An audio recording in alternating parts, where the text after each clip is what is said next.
Are we live? We're live. Well, we're live. That's live. Right. You're live. We're nearly live. We're almost there. We're nearly live.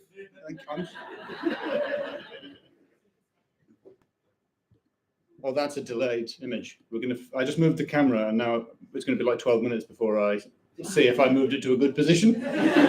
Didn't realize that wasn't a live feed. 1, 2, 1, 2. Hey, it's live now. I think it must be live. It must be. I mean, no one's watching. Oh, Mary Enthuses, which is the kind of name I like, is on.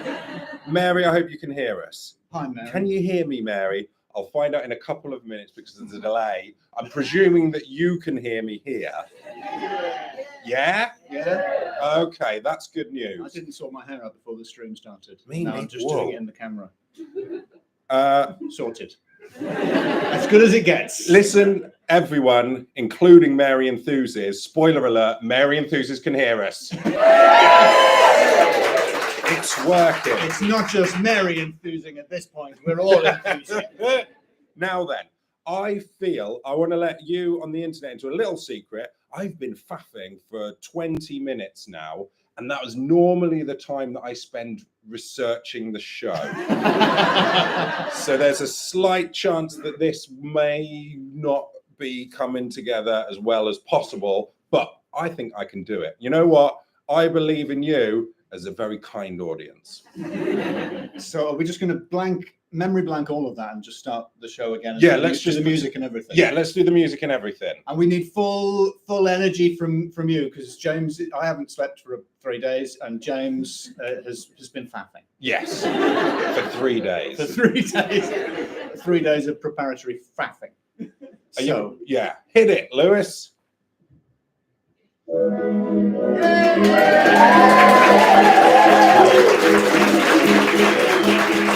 are in. We're doing it. Hello, Leicester. Leicester, hello. Hello, Leicester. Hi, Leicester. Great to be here.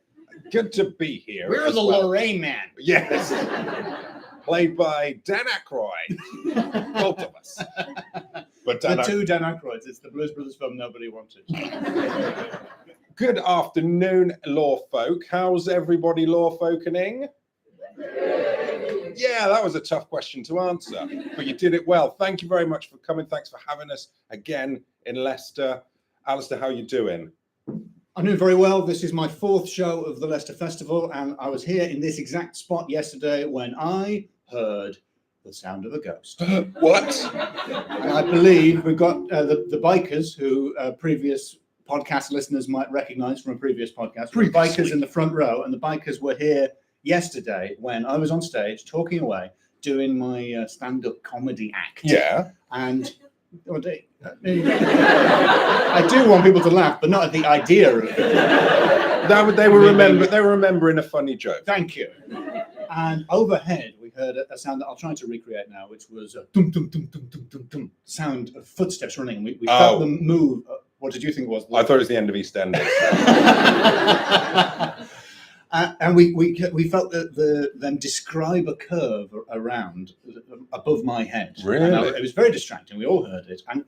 And the first thought that came to my mind, and naturally I said into the microphone, was the speed of those steps means that must have been a toddler, because you could tell that the length of the legs involved couldn't have exceeded about 30 or 40 centimeters. Because the noises were so close together. The noises were too close together. The cadence. I, as an adult man, would never be able to run that quickly in terms of rhythm. Okay, I'll hold my thoughts until the end. Beat a toddler in speed. Right. Not in rhythm. Mm-hmm. ABK could beat a toddler. Just got that in the reviews. And so I said, I must be a toddler. And then independent research from the bikers, without my knowledge, you filled me in on this earlier. You went up to the bar and asked, and am I right in thinking? We did, and they confirmed there was no toddler at the time of your show last night, to the best of their knowledge. And there was no toddler at the time of the show, to the best of their knowledge. And there had been a toddler, but she died 10 years ago. They didn't necessarily say that last part, but no. I think they were probably just trying not to scare the bikers, because if you cross a biker, you're in big trouble. Definitely. Don't spook the bikers. I was thinking there is a way that you could run at that speed as a grown adult, It's if your trousers had fallen down and you were limited, the arc of your leg stride was limited, and you would be trying to get out there quickly because of the aforementioned trouser fall down situation. Yes, that's so right. that is when you could beat a toddler in a running race when your trousers have fallen down. Your trousers come right down to your ankles, and you naturally think, time to make tracks. Time to run. This is embarrassing. Better get out of there as fast as possible. Yeah, you've just been pantsed by a toddler, presumably, because the toddler's also running away in the opposite direction. Did you hear a second set of... Did you ask anything about that? Did you ask whether someone had been pantsed by a toddler? It was not a dragon or a haunted doll. Okay, that's good. Extraordinary foresight, because James could have come up with any kind of nonsense. Yeah. So I appreciate you. It was going to be a haunted dragon doll. So well done, good foresight. But look, we didn't bring you to here for me to guess about the sound of footsteps, did we? Didn't we? No, we didn't. This time we didn't. Can I do my my little backstory thing before you get into your story? Oh, Right. yeah. And also we should do the start of the podcast. Oh, yes, Haven't we'll do slept that. for 3 days. Yeah. But before we start the podcast properly, I was speaking to Harry J. Williams, who's a writer who, I don't know if you've seen the, have you Googled Terry Wogan recently and seen the picture that comes up? Whoa. It was a minor sort of furore on the internet. If you Googled Terry Wogan, the picture that came up was not of Terry Wogan. It was of Benjamin Loughborough, who does a show where he pretends to be Terry Wogan resurrected and interviews comedians pretending to be retro celebrities. It's a really good show. I did it as Patrick Stewart a few months ago. I don't think Patrick Stewart would like to be described as a retro celebrity. I'm sorry. Yeah. I think He's he very thinks he's got hip, his cool, finger and on the relevant. pulse. Yes. Yeah. And his co-writer on that show is Harry J. Williams. And when I was doing the show, we were having a chat, and he told me the backstory of a Loremen catchphrase, which I think many listeners, especially those with a classical education, would know. But James and I didn't really go to a posh school. No.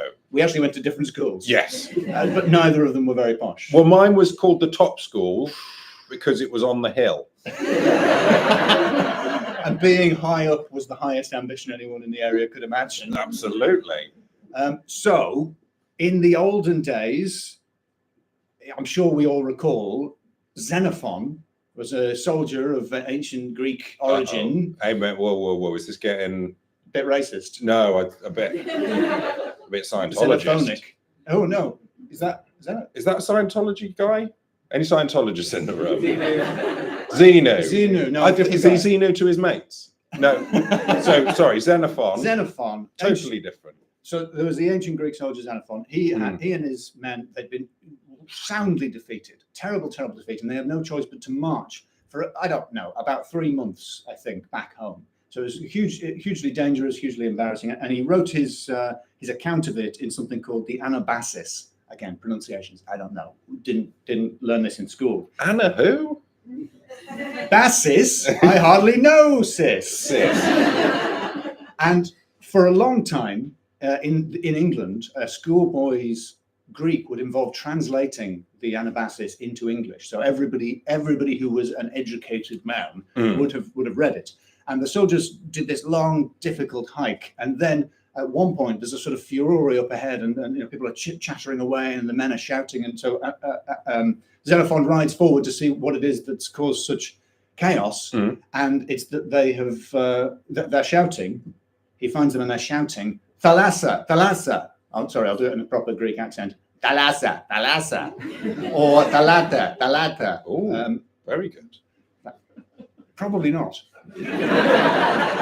Which, of course, translates as the sea, the sea. Because they had finally reached the sea, and that meant that their long walk was home. So what we didn't know, and probably people were like, yeah, we've known this the whole time, is that the reason people were doing the sea was it's a little bit like saying we are the knights who say ni. It's like a slightly sort of wanky, studenty reference to Xenophon's story. Well, you know what the bikers gave us as a present, as a gift for this? They gave us a copy of The Sea by Iris Murdoch. Yes. And they couldn't have known that you were going to tell the story of the sea. Wow, really Unbelievable. spooky. Well, how do you explain that without some kind of dragon doll? Tiny dragon doll scampering. Now then, Alistair, we do a similar thing in my family. In fact, when we go on holiday to near the seaside, when you crest a hill, the first person that sees that little flicker of the sea gets to say, "I see the sea, and the sea sees me." So in a way, we're like those posh students from the past. Yeah. Do you not have that one when you're on a family holiday? Yeah. You got to have. Is it "I see the sea and the sea sees me," or is it just the sea? It's the sea. Oh, like you get sixpence. Are you a time traveller? Does the horse get a carrot as well? At that point in the journey? When we were on drives, my dad would just point out Rosebery Topping. But you probably have to be. You I probably have to barely live even quite know near- You probably have to live near Rosebery Topping to know what it is, but it's a hill shaped like a wave. Oh, nice. Just while we're on the topic of saying things whilst in cars, whilst driving up here today, I saw a place, and it was a company called Cherry Lifters, and they obviously sold some sort of crane type thing. They had their own tagline, which was "The business is picking up." Perfect. I shouted, "That is brilliant," to myself in the car. But I didn't, again, bring you here to hear about things that happen in cars. What? I want to tell you about the Lough Ness monster. But James, just a quick question. Oh, What yeah, kind of no. podcast is this? Oh, And yeah, what kind we don't know if they know what the podcast is, do we? Just quickly do the intro. Has anyone here heard the podcast before? Yeah. Is anyone going to listen again? It's been slightly chaotic, largely James's fault, but it's fine. it's fine. Totally. Wires. Well, let's do it then. Well, the podcast is, of course, Loremen. Welcome to Loremen. Welcome to that podcast, Loremen. It's a podcast about local legends and obscure curiosities from days of yore, with me, James Shakeshaft. And me, Alistair Beckett King. And you, the law folk. Welcome, law folk. Now, we're in Leicester, which is near Loughborough, which is why I can tell the story of the Lough Ness monster. That was better that time. So the Lough Ness monster was in Charnwood Water, and this is documented to the 23rd of October 2017, and I got this from the Paranormal Database website. And well, basically, long and short of it, a duck was seen. Just play the music, end of the episode. Don't play. No, a duck was seen being pulled underwater by something. So, by the way, Charnwood Water. It's 14 out of 38 things to do in Loughborough. Wait, is it number 14 or is it all 14 of the for the first 14 of the 28 things to do? I don't know. Have we got anyone in from Loughborough? Pardon? Possibly for the 14 of the 14, 28 things. Is it bleak that there are only 38 things to do in Loughborough? About like. Right. Okay. Some reviews of Charnwood Water: a breath of fresh air. And someone says it's a delightful walk along the water. That's Jesus. Yeah. That's a review from Jesus. A good review from Jesus counts for something. Well, it's 3 out of 5. 3 out of 5 from Jesus have walked on better bodies of water. There's some pics of the water that I looked it up on the internet, and I don't know if I'm reading into this, but there are people feeding what look like very nervous ducks because Charnwood Water was the site of this duck murder, according to the Leicester Mercury, which is a great name for a paper, isn't it? The Mercury. I think you're the Leicester Mercury New Comedian of the Year, aren't you? Officially. I mean, not this year, but Not this year. I won it 2 years after Ramesh Ranganathan won it. Oh, And where is he now? so you're 2 years off hosting the week In at two, sea? in 2 years, I'll be travelling around with my mum, just making fun TV shows for loads of money. So I'll leave all of you losers behind. Wait a minute. I won't need any of you. Wait a minute, I'm one of those losers. No, maybe a executive producer credit for you, James, and that will be it. Can I play your mum? Yeah, I think that could work because she doesn't have much screen presence, whereas you're 6'4", and I think people would notice. I've got real mum vibes. I've got a real mum energy. Anyway, that wasn't the point I was going to make. I was going to say the Leicester Mercury. It's a cool name. It's like slick. It's fast. It could send you mad. My local newspaper is the Banbury Cake.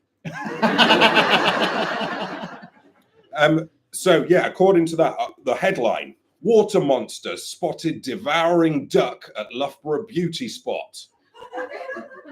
The spotted makes it sound like it's a gossip column. He was packed. Yeah, the water monster. Devouring a duck.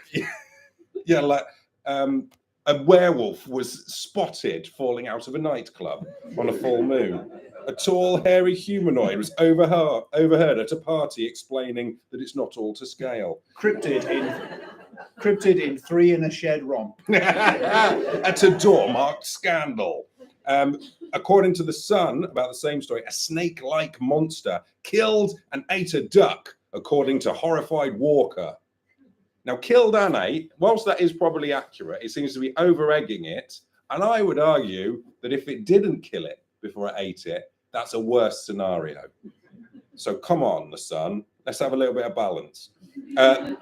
There had been a similar story in 2013 when a mystery creature at Charnwood Water, and there's also a tragic tale of some ducklings getting eaten. Just put a human face on it, haven't I, with slightly smaller ducks. Really put a duck's bill on it. Yeah. That story refers to an incident in 2010 in Stonebow Washlands, where it refers to the Stonebow Jaws, as well as the Lough Ness monster. As in Jaws from Jaws? As in Jaws from Jaws, yes. And I get the feeling that Charnwood Water, it's like there's the mayor of Charnwood Water going around saying, Charnwood Water has to be open for St. Swithin's Day. Just lobbing ducks in. Yeah, he puts his own as many ducks ducklings in. as he can. And Yeah. but overarm bowling the ducks into the water to show his confidence. Yeah. However, experts say probably a pike. They are big and nasty pikes, aren't they? Well, yeah. Well, according to a council statement, although these types of incidents can be distressing to people who witness them, pike are a natural part of Charnwood Water, so the council cannot take any sort of action. The council are powerless to act. They are, but yeah, it turns out. We need to take this into our own hands. That person from Loughborough should give us all a lift back, and we'll go around punching every fish we see. Take us to the pike. Start with the small fish. The small fry. The small fry. Quite literally. Is that what No, that that was a phrase comes no. A no for that pun. Was it because you didn't like the pun, or was it because you didn't like the idea of punching small fish? Is the pun, yeah. Fair enough.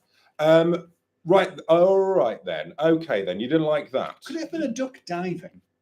Because sometimes ducks do just dive underwater and just disappear underwater. It could be, yeah. And then it just didn't come back up. Just found something really It cool. probably emerged in the reeds. Hidden from sight. Okay then.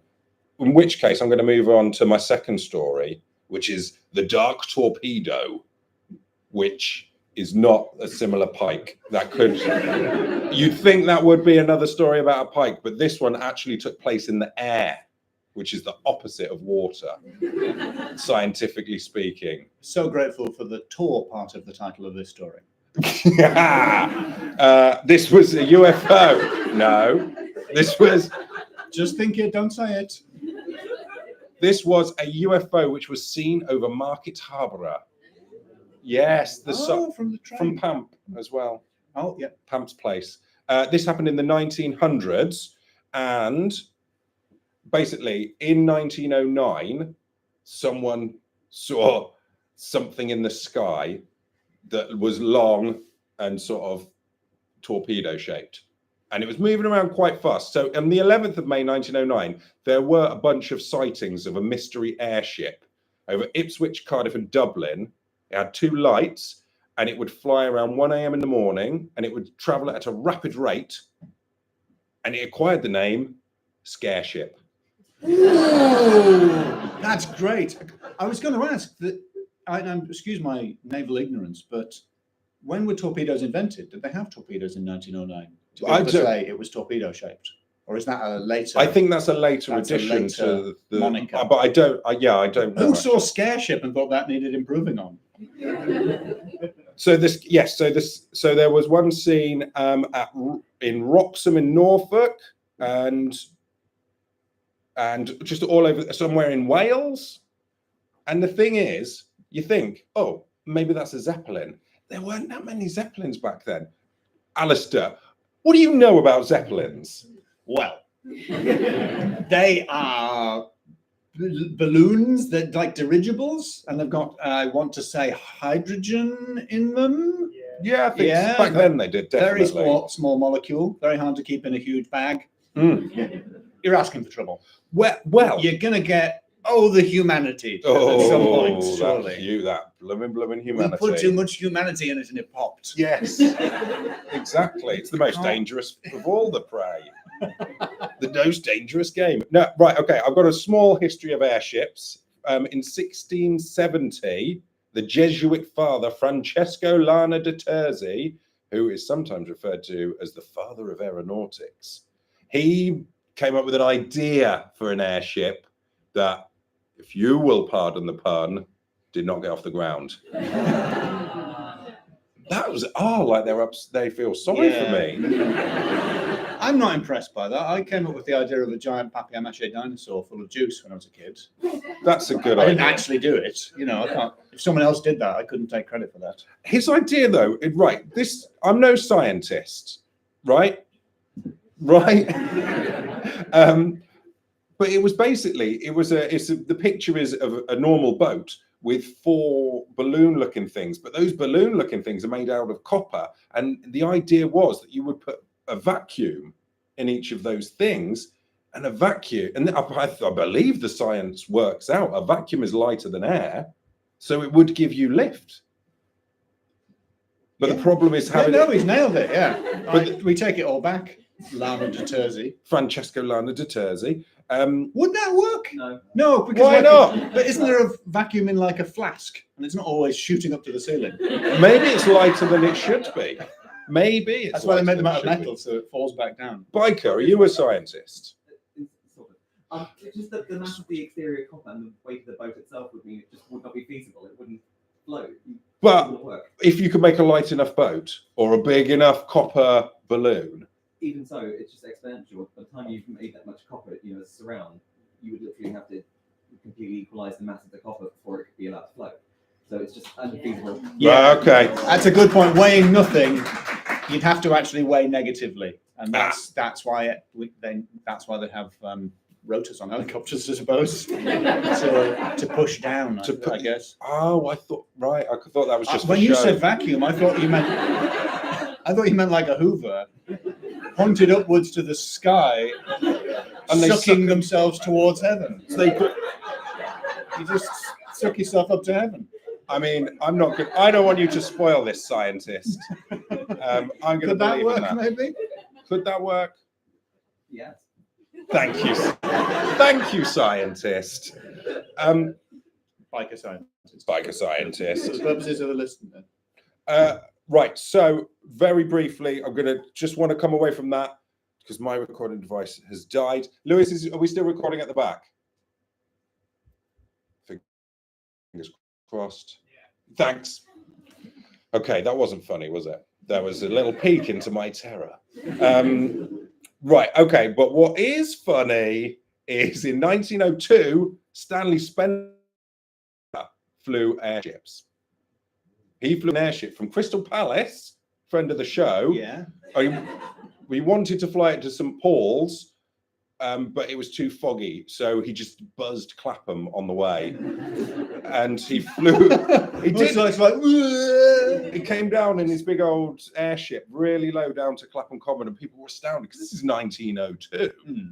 And also, it was the reason he got to do all this is because his airship was sponsored by a baby food company. So they were really they ended up disputing giving the money because he hadn't done enough flights around in order to earn the money. But he buzzed over central London. He went round Chelsea and Earl's Court, and he hilariously threw out rubber balls to demonstrate how an army could throw bombs. God, that would be so funny, wouldn't it? That would be a lot of fun. Buy baby food. Also, these could be bombs. And he had another airship in 1903. So could that have been him knocking around in 1909? No, he died in 1906 in Malta of typhus. Weird laugh for typhus there. Well, you set them up. You're saying, but what is funny? And then you told them the Oh, story, yeah. and then the punchline of it was typhus. Yeah, it was. Yeah. So really, I you think just led them in with your comedy skills, James. Yes. I apologise for that. It was what isn't. I'll edit this back in. What isn't funny? And then when they laugh, should we just do a disapproving? How dare you? Well, I'll take the disapproval from some of my jokes earlier, and I'll loop that back in. But those tales are not, again, the main reason why I brought you here. I brought you here for Ghosts over Britain. So we've got a tale here. This is also from Northampton, which is also not Leicester, all right? And this is the tale of the Headless Cyclist. Is actually the cover tale, in fact, is this cyclist, this very cyclist. He's got a head in the picture. As you can see on the internet, that's just a very wide jester's collar, perhaps. maybe, or a big nose. Or tongue. So I'm going to take you back in time to the winter. Further back than that. The winter of 1940. And as Peter Moss points out, it was a bitter one indeed for Britain. Because it's the war, it's World War II times. And also it was actually quite a cold winter. Yeah, funnier than typhus. But not funnier than honest puns. Unbelievable. So George Dobbs, great name. He's feeling pretty glum, and he's like, you know what will cheer me up? Alcohol. Classic G Dubs. Classic G Dobbs, not G Dubs. Dubs. Yeah, But with a Z.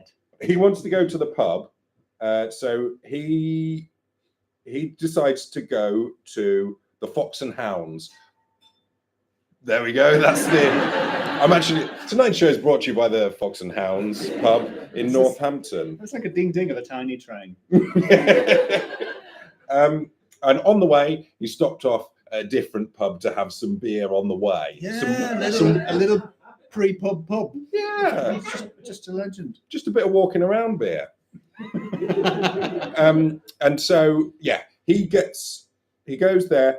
He has a pint, and then he goes to carry on to the Fox and Hounds half a mile further on, and he's going through the snow, and he walks past a cemetery.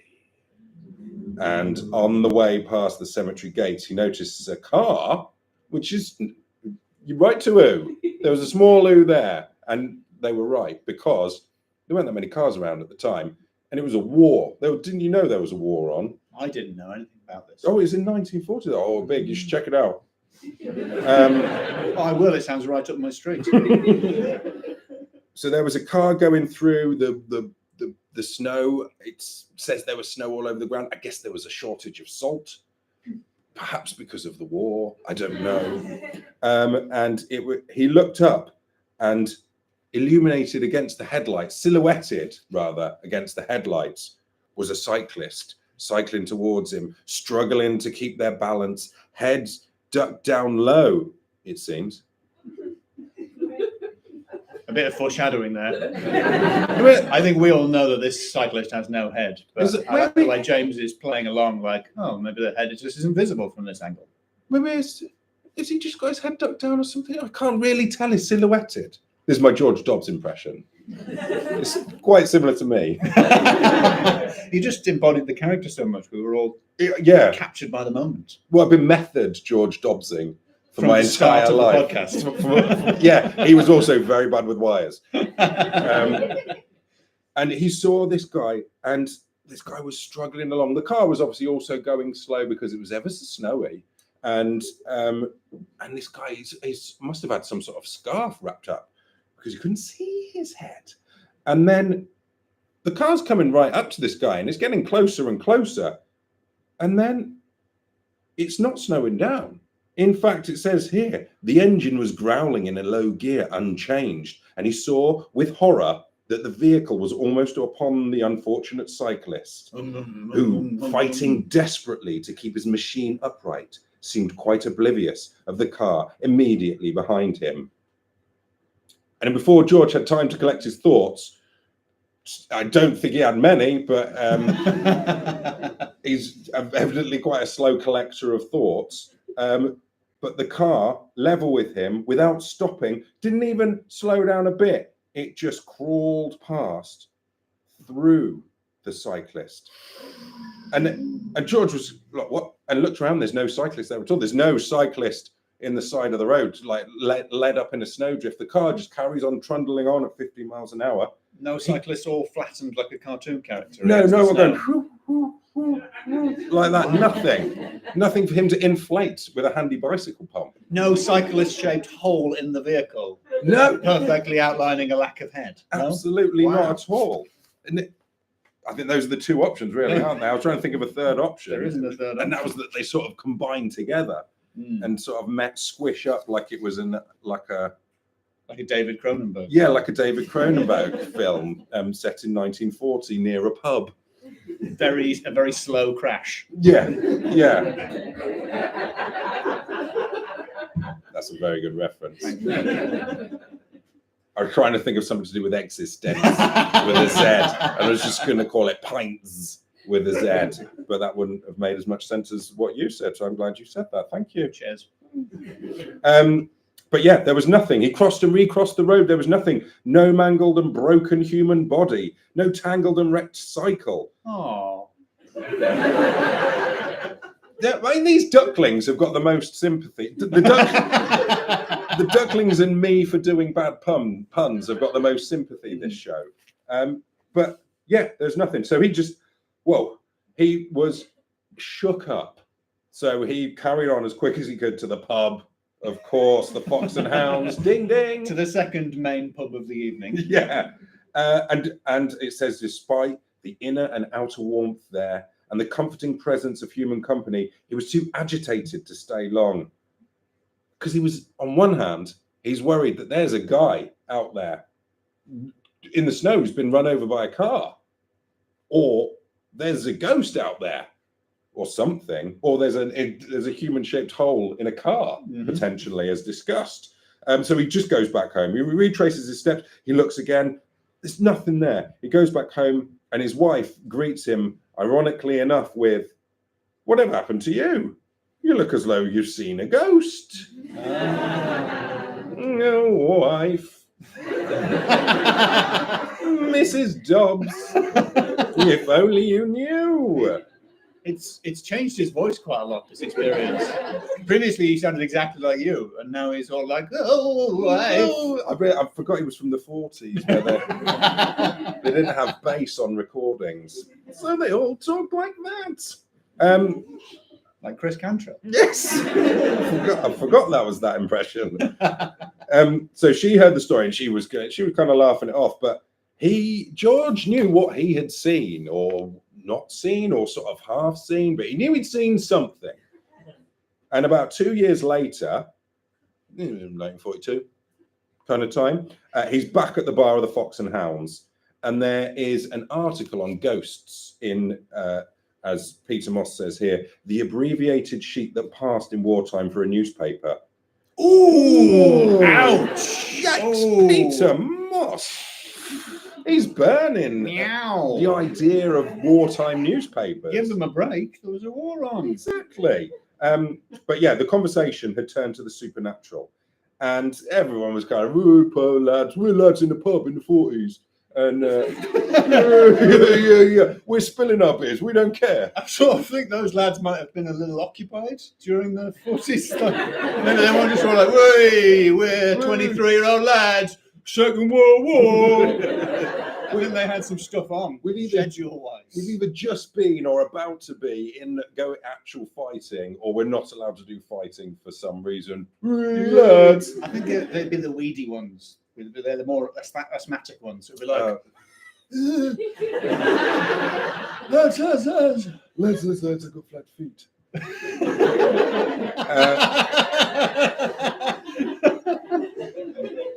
So yeah, they're a very cravat-wearing, Noel Cowardish, yes, flat-footed man there. It's coward with an E. But they're all quite skeptic, and then George decides to tell his story. I've already forgotten what voice I settled on for him, but it didn't make much of an impression on his audience until one of the oldest customers, Mr. Lid Green. Lid was his nickname. Mr. Lid. His nickname Lid will be such a good name for one half of a double act. Oh yeah, what's the other? Toilet. Lid and Thank toilet. you, Mike. Lid and toilet. That's good. Correctly the funniest thing you can put a lid on. Well, do you want to know what Mr. Lid Green's job was? They give him this nickname. He was a gravedigger.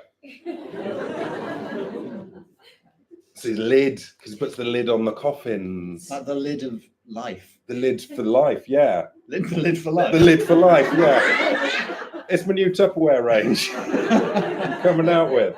They cost a little bit more, but they do last a certain amount, but then you have to buy another one. They will outlast you. It's a lid for life. Yeah, so Mr. Lid Green, who was the local gravedigger, said, "Oh, that was old, name redacted. I buried him about 25 years ago.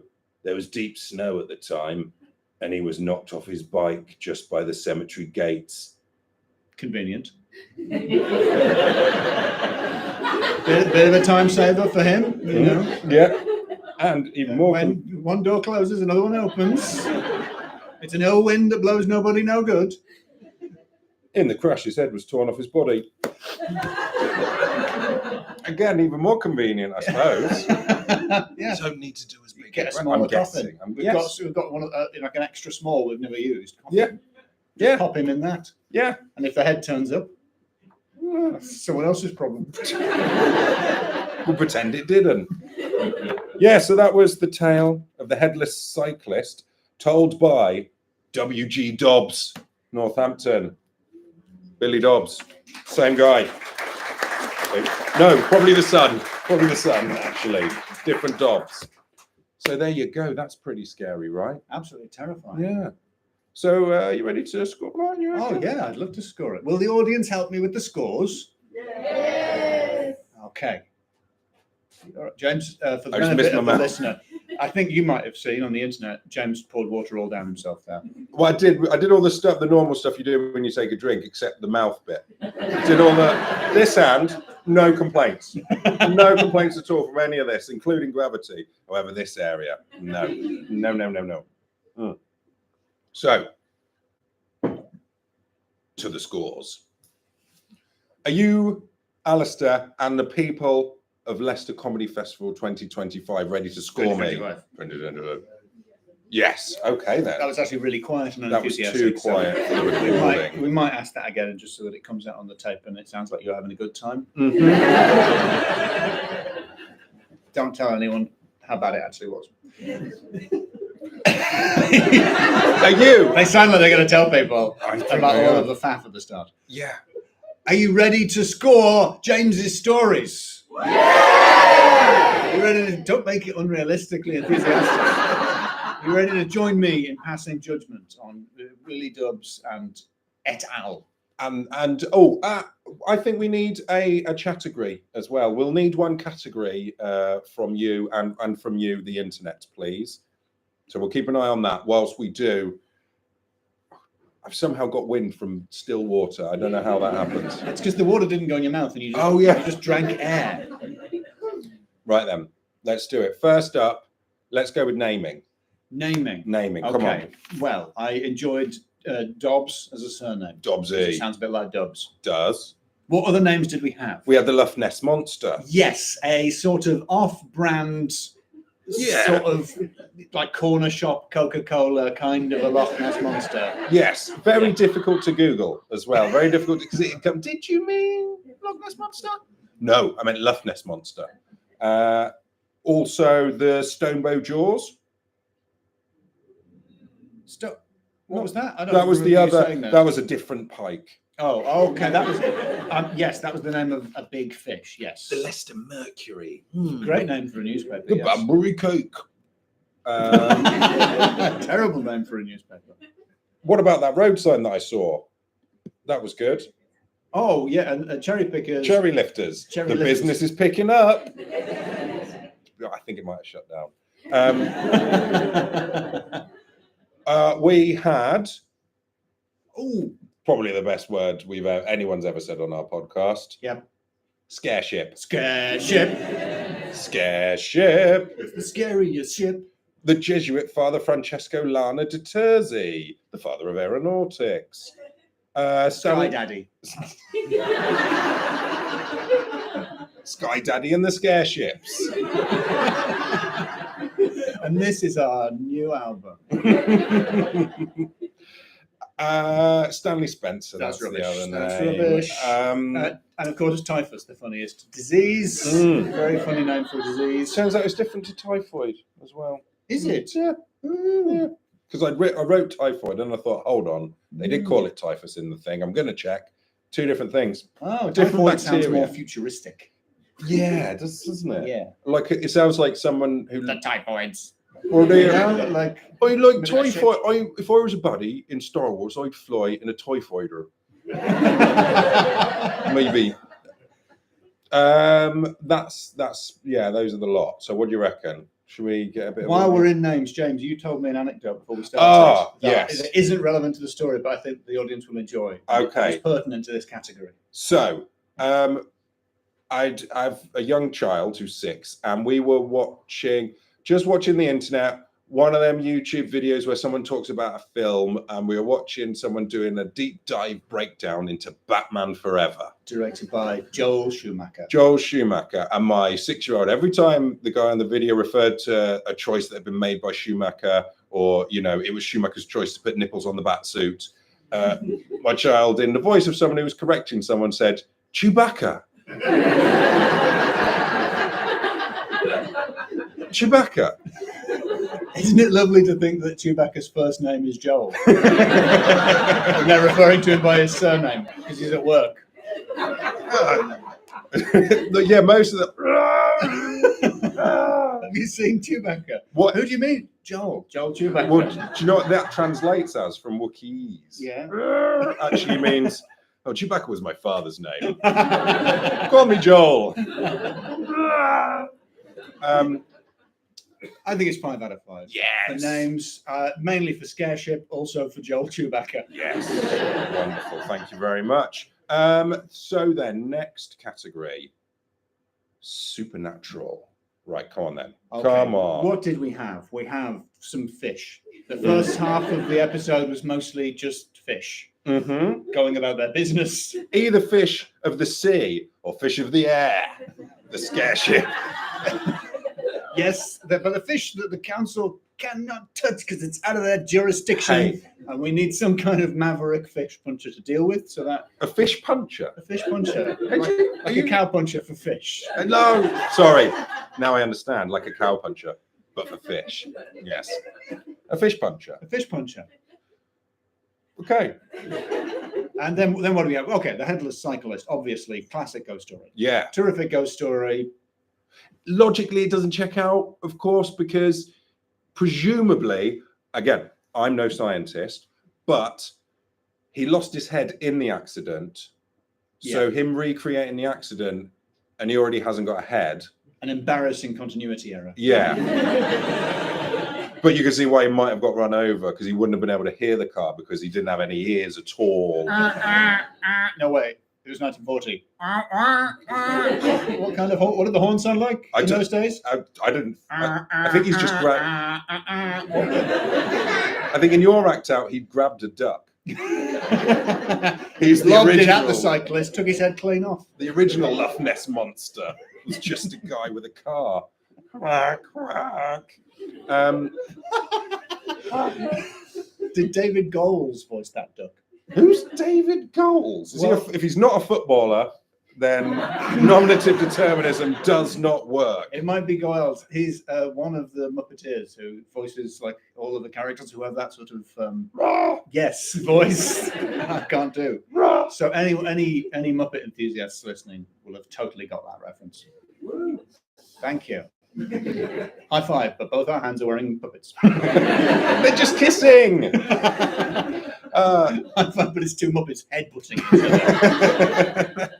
Right then. That's distracted us all from the important thing of scoring. So come on, how many? Supernatural. Oh, I scored the first one without reference to democracy, but that's the style these days. Come on. That was an executive order. People of the room, what do we think for Supernatural? Do I hear one? No. Do I hear a two? Still Okay, no. this That's is a good. promising That's change. good. Do I hear a three? Oh. Oh, and also the lack of enthusiasm with which it was said. Poorly. Well, no, but the nature of this thing is it's going to build. Like people are going to be unenthusiastic as we reach up to the crescendo at 5. Because I was going to jump ahead to 5. Yeah, I think so. Is it a 5? Ah, damn, it's 4. Or is it a 4? It's a 4, James. Yeah. Very, very reasonable score. Yep. Maybe if fish were ghosts, it would have been a 5. Oh, it's like that. Oh, if fish were ghosts. Oh, I'll tell you If what. my grandma were a fish, she'd be a ghost. And if my grandma were the fish puncher would have probably punched her. If my uncle was a duck, he'd be employed in the car industry as being a Muppet, obviously. All great, famous, and well-known sayings. Yes. Right. So we've got some. Some great categories. Some great there. categories. Vicious cycle. Vicious cycle. That's really good. Let the fish decide. Don't push it. Some reservoirs, some fish. Ducks. Vicious cycles popping up a lot. I like it. Pot and lid. Possible just double act suggestion there. Oh, someone's added to vicious cycle by saying a vicious cycle. Oh, so their puns are fine. I've never felt more betrayed. Unless, is it you? Are you on the internet at the same time? It turns out that the commenter was in the room all along. Wow. Right. If fish were ghosts. Right. Okay. I think a vicious cycle. I think a vicious cycle is a good category. Yeah. Do you have one of your own, or are we just doing 3? Sorry, once again for this peek behind the curtain. I think my one would be the word wires in bold flashing neon with a question mark at the end. Right. Okay. Then. So let's go for vicious cycle now. I think vicious cycle. What is it? I'll ask for the category. You're going to have to work that out when I ask you what. Yeah. Okay. What's the next category? Well, this comes from the category from YouTube. Thanks very much. Thank you for watching Law Folk at Home. This is and not paying like these people did. A little bit cheeky. Oh no. Vicious cycle. Ooh. Yeah. Yeah. Now, to be fair, the audience have heard us say that 3 or 4 times and edited that out. They would have been a lot more impressed. We might have to go back and edit in them being impressed. Yeah, I think we will. Yeah. Or maybe you can do it realistically. Vicious cycle. Again, I said realistically. That's good. I think it's good. Vicious cycle. So it's like vicious cycle. Like vicious cycle, but it involves more fish. More fishy, yeah. Yeah. So the cycle of life. Exactly as Bob Dylan sang when he covered. He did that whole cover of Disney tunes, didn't he? Sailors all the time. It's a bear. Prince Ali, Headless Cyclist. Street rat. I don't like that. That's a good Aladdin deep dive. Yeah, okay then. So, what was it, Bob Dylan? What's his category? Bob Dylan I think it's sings Bob the Dylan Disney sings the songs? Disney playbook, and it's a 5 out of 5. I would love to hear that. Yeah, okay. I was listening to his Christmas album, Dylan's Christmas album at Christmas. Have you've all listened to that? I assume. Yeah, come on. I think it's called A Croaky Christmas or something like that. It's really good. It's that and the Fats Domino Christmas album for me are the two titans. There's a really good Fats Domino Christmas album with Frosty the Snowman. And it's like it's just him and what sounds like the smallest keyboard on demo in the world. It's really good, really good. Anyway, I feel we're distracting from the category of vicious cycle, and I feel that I've led that because I don't know what it means. No, it is the cycle of life. It's the vicious cycle of life, as represented by the Council of Charnwood Water. Yeah, but Father, don't we eat the pike? Yes, but the pike eat the ducks, and when we die, our bodies become ducks, as Mufasa says in the line. Yes. All the pond you see will be yours. It's more Vader, isn't it? That one. More Vader. Charnwood Water, pike are a natural part of Charnwood Water, and the council cannot take any sort of action. It's the vicious cycle of life. Yes, it's also the officious cycle. Oh, as ouch, well. Ouch. Quadruple pun. So what we're saying... Sorry, do you guys like this podcast? I don't think we're doing it any differently to usual. No. I think maybe they're wires. Like, two words that sound similar. No, thank you. You know, it's called Loremen. That's it's meant to be a pun. It isn't, but that's not intentional. Yeah. Turns out it's it just a doesn't confusing word that's very hard for sort of search engine optimization reasons. What are we talking now? What are we talking for the category? We're talking a 1. I'm going to throw that out there. I don't think it's a 1. 2? Is it a 2 for vicious cycle? Is it a 3 for vicious cycle? Is it a 4 for vicious cycle? Oh, it's got to be. Either everyone can't be bothered to vote at all. We've got the first. In which case, you are responsible for what happens. It'll be very controversial. Is it a 5? Yes! Wonderful. It's the life. Okay, well then, it only goes to be my final category, which is now Bob Dylan sings the Disney back catalogue. It couldn't be anything more. I don't know any of the songs from Cars, but if I did, that would have really tied in. Does Cars have songs in it? No, it doesn't. Boom, boom. I'm driving in my car. It's not quite Jaguar. Because it's American, they say it differently. Jaguar. Yeah, check it out. Dan Aykroyd as well says it differently. Jaguar. Jaguar. So, yes, my final category, Bob Dylan, this is the Disney. I think we all agree that's a 5. Yeah. Yes. I cannot. I'm just blanking on any Disney songs. Can't remember any of them. But all I want to do is sing Disney songs in the voice of Bob Dylan. Well, that's what we will be doing after the show. And please join us for a medley of the greats. There's the colours of the wind. That's Pocahontas. It sounds like an actual Dylan song. It does, doesn't it? Yeah. That's because of the wind. The Ben City. Yeah. That would be a nice one, actually. Thank you very much. Can you do the Ben City? That's kind of a rap. That's a bit like his rap on. Bare necessities, the simple bare necessities of life.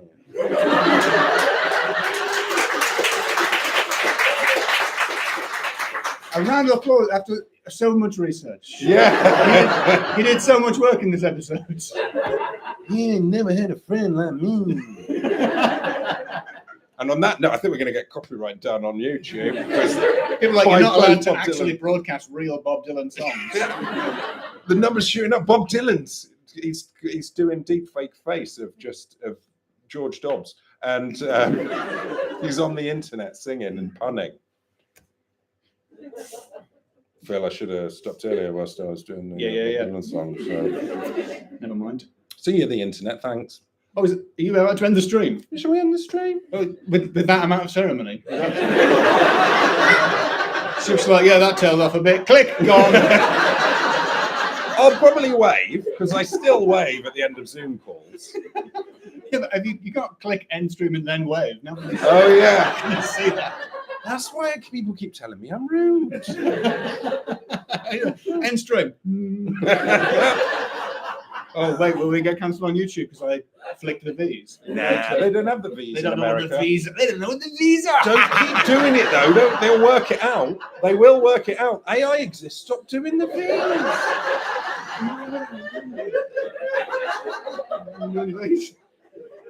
Actually, have you ever used that sort of video software thing? If you do the V's, it thinks you're doing that V, and it like has fireworks going off in the background. So it's ever so spectacular. Yeah, the fireworks are celebrating our defeat at Agincourt. No, our victory. I mean, victory. All right. Thanks, guys. See you the Thanks, stream. folks. Bye. And oh no, there was time. No, There would have been time to wave because